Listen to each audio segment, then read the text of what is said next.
जब आंखों में अरमान लिया, मंजिल को अपना मान लिया, फिर क्या मुश्किल क्या आसान, जब ठान लिया तो ठान लिया। प्यारे बच्चों, अगर आप भी ये सोच रहे हो कि अगस्त आ गया और अभी तक कुछ भी नहीं पढ़ा, तो क्या अब 95% लाना मुमकिन है? तो एक बात कान खुलकर सुन लेना बच्चा, टॉपर कोई सीक्रेट जड़ी बूटी नहीं होता है।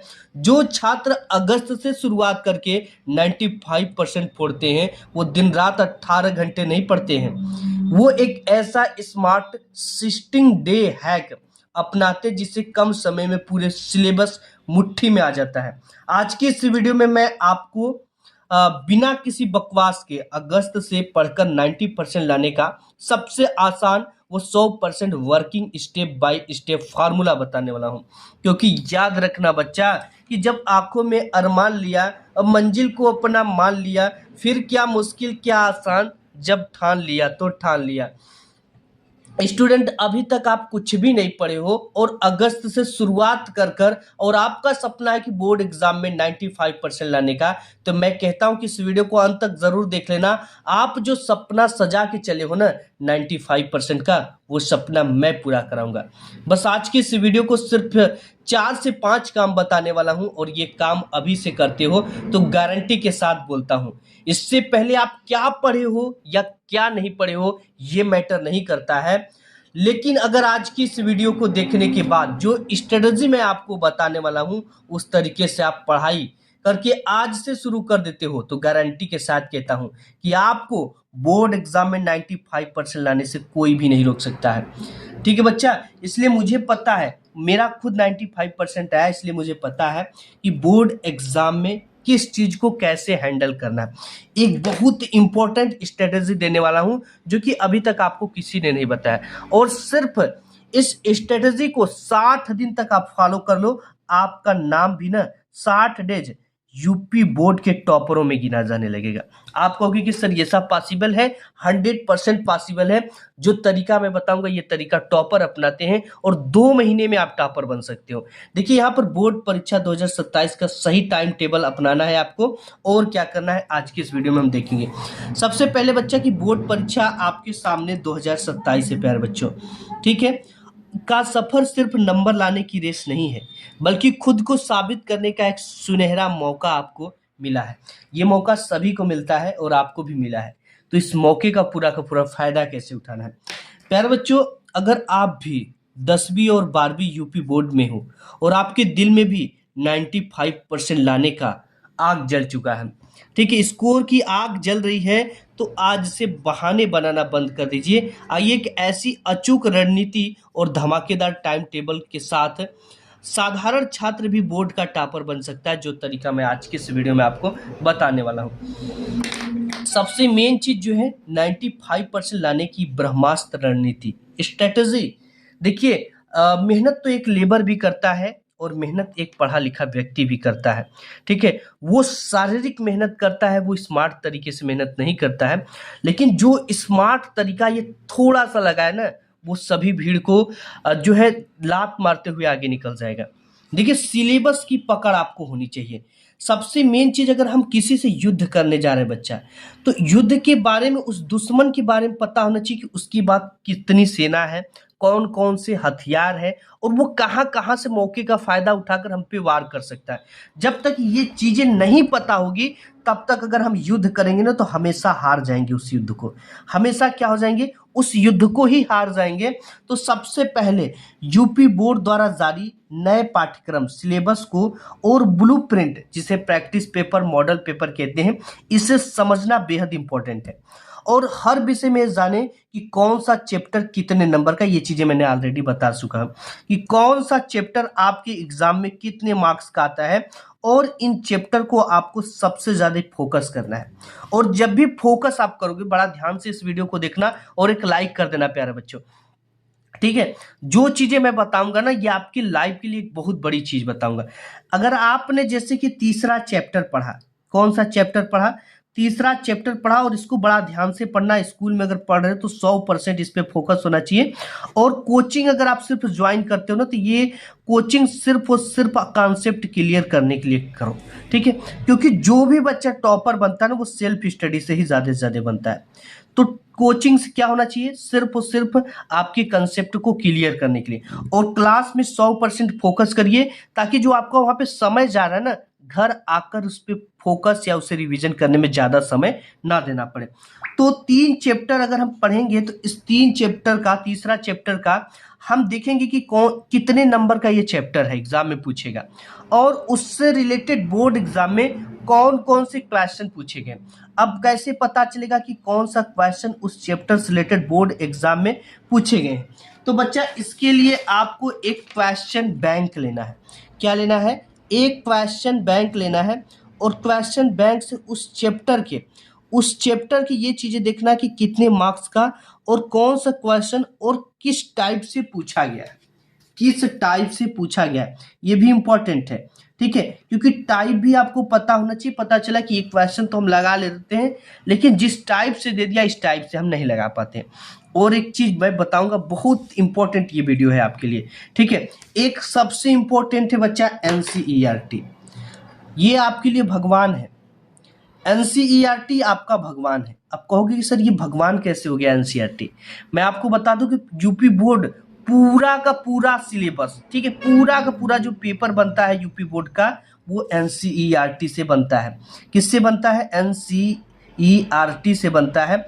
और NCERT में पूरा सिलेबस कवर जो होता है वो NCERT से होता है, ठीक है। और इसके साथ ही साथ बता दूं, इसके एग्जाम्पल बोर्ड एग्जाम में पूछे जाते हैं, ठीक है। इसके एग्जाम्पल पूछे जाएंगे, इसके क्वेश्चन पूछे जाएंगे। जो क्वेश्चन है ज्यादा से ज्यादा जो है NCERT एग्जाम्पल को इंपॉर्टेंट महत्व देता है।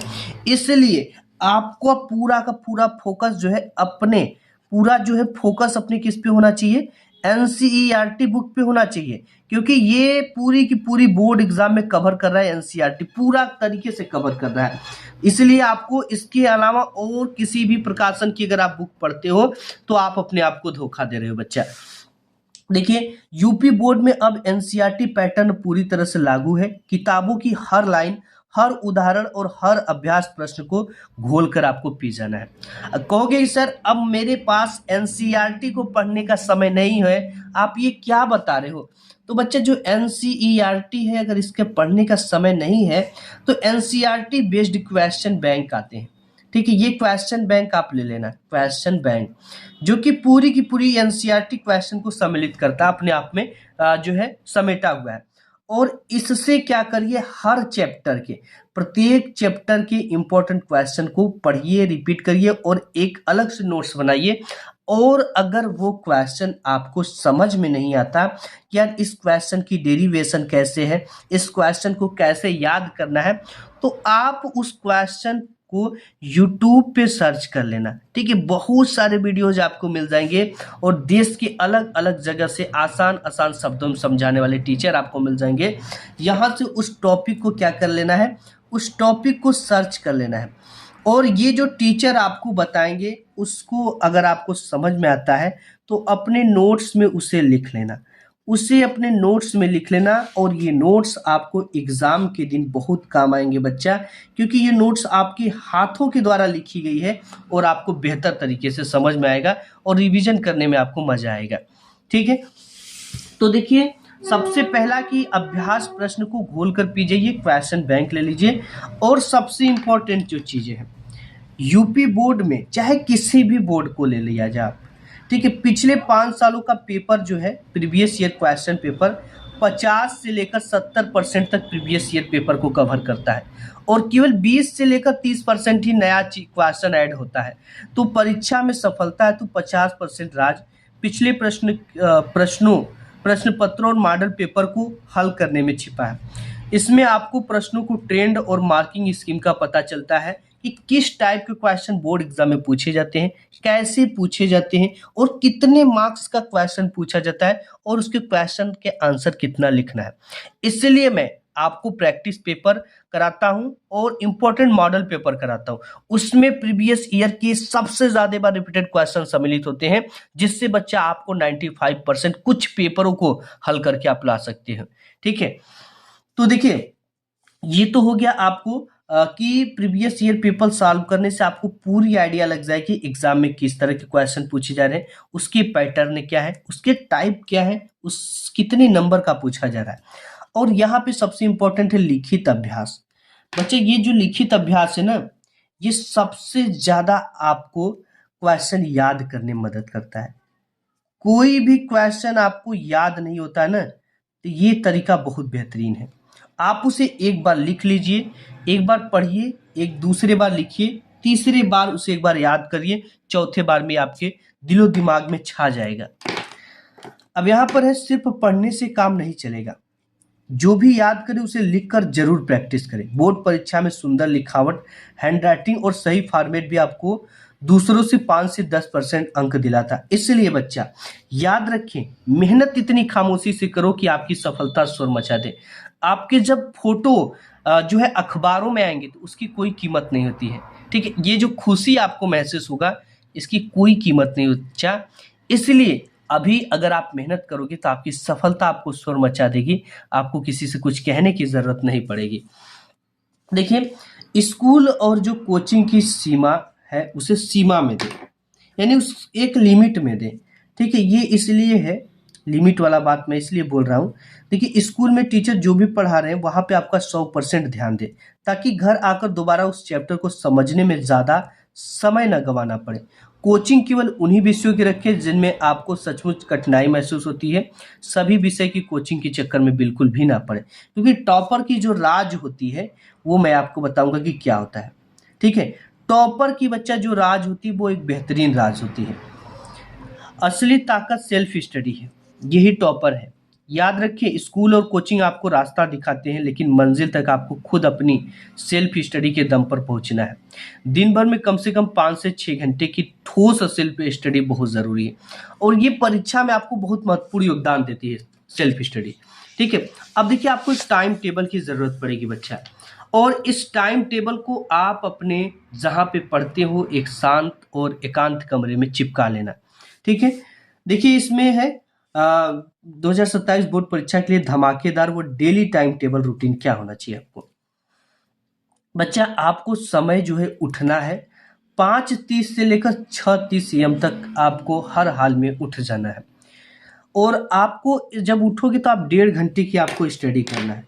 ब्रह्म मुहूर्त में 1.5 घंटे आपको पढ़ाई करना है। ये सभी बच्चे कर सकते हैं। ठीक है, क्योंकि अगर आप 5 बजे उठ जाते हो तो 5 से 6, 6 से 6:30, 7 बजे तक आप स्टडी कर लो। इससे पहले आपको कहीं जाना भी नहीं होता। और इस समय जब आप उठो मॉर्निंग के समय, ठीक है, तो याद करने वाले यानी लर्निंग सब्जेक्ट, याद करने वाले सब्जेक्ट को सिर्फ आपको याद करना है। जैसे साइंस के डेफिनेशन हो गए, सोशल साइंस हो गए, या थ्योरी वाले टॉपिक्स हो गए। इसमें आप इंग्लिश को पढ़ याद कर सकते हो, इंग्लिश की क्वेश्चन आंसर, आर्टिकल वगैरह याद कर सकते हो। इसके साथ ही साथ जो चीज़ें आपको थोड़ा टफ लगते हो, जैसे डेफिनेशन हो गया, परिभाषा हो गया, एग्जाम्पल हो गए, कुछ बनाने का थ्योरी हो गया, इस चीज़ को पढ़ना इंपॉर्टेंट है। और देखिए जैसे 6:30 AM से 7:30 AM आप फ्रेश हो सकते हो, नहाना और नाश्ता कर सकते हो, और मानसिक और शारीरिक तैयारी भी आपको करना है। ठीक है, देखिए आपको एक्सरसाइज डेली करना है बच्चा। एक्सरसाइज थोड़ा बहुत भी अगर आप करोगे ना तो ये आपके दिमाग को एक एक्टिव करती है, और आपकी दिमाग की संग्रहण क्षमता यानी कैपेसिटी को बढ़ाती है, और चीज़ों को आप आसानी से ऑब्जर्व कर पाओगे, और इसके साथ ही साथ चीज़ें लंबे समय तक आपको याद रहेंगी। इसलिए आपको एक्सरसाइज ज़रूर करना है। अब देखिए यहाँ पर 8 AM से सुबह 2 PM तक आपका स्कूल का समय रहेगा। बहुत सारे बच्चे 9 बजे स्कूल चले जाते हैं, 3 बजे आते हैं, 8 बजे चले जाते हैं, 2 बजे आते हैं। तो कक्षा में आपकी सबसे ज़्यादा है कंसंटेंसी, यानी एकाग्रता, और नोट्स बनाना आपके लिए बेहद इंपॉर्टेंट है। ये नहीं कि क्लास में मौज मस्ती कर ले यार, चलो क्लास में छूट जाएगा तो कोचिंग में पढ़ लेंगे, और यही बच्चे मिस्टेक करते हैं। आपको जो भी क्लास में पढ़ाया जा रहा है आपको पूरा फोकस उस पर होना चाहिए। किस पे होना चाहिए?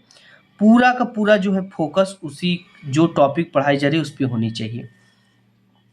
और इसके बाद 2 PM से लेकर 3:30 PM तक लंच आपको मिलेगा, विश्राम और थोड़ा रिलैक्स आप जरूर हो। रिचार्ज का टाइम आपको मिल जाएगा, यानी अगर आप लंच, विश्राम और थोड़ा रिलैक्स लेते हो तो आप रिचार्ज हो जाओगे, मतलब मोबाइल फ़ोन का रिचार्ज नहीं, आप में एक एनर्जी आ जाएगी दोबारा जो है पढ़ने के लिए। अब 3:30 से पीएम से 5:30 पीएम, यानी कि दोपहर 3:30 से 5:30 शाम तक कोचिंग या ट्यूशन या होमवर्क 2 घंटे आपको समय निकालना है। ठीक, अगर कोचिंग जाते हो तो ठीक है, ट्यूशन जाते हो तो, या आपकी होमवर्क पे कोई आता है पढ़ाने के लिए तो 2 घंटे आप उसको दे सकते हैं। अब इसमें है जो स्कूल में पढ़ा उसका रिवीजन और होमवर्क ज़रूर आपको करना है, ठीक है? जो भी चीज़ें अगर एक्सरसाइज मिलती है, जैसे एक्सीलेंट पढ़ाया जाता है, उसमें जो है नैरेशन मिलते हैं, पैसिव वॉइस मिलते हैं, जो भी चीज़ें मिलता है उसका आपको अगर मिला कि एक्सरसाइज इतना पॉइंट इतना हल करके आना है, तो आपको उसका ट्रांसलेशन बना कर जाना है। अब इसके बाद 6 बजे से साढ़े 8 बजे तक प्राइम सेल्फ स्टडी स्लॉट 1 2 घंटे का आपको करना है। इसमें आपको गणित या न्यूमेरिकल डेरिवेशन, फिजिक्स या केमिस्ट्री का आपको तैयार करना है। इस समय क्या होती है कि आपको नींद नहीं आती है और चीज़ें समझ में भी अच्छी तरीके से आती है।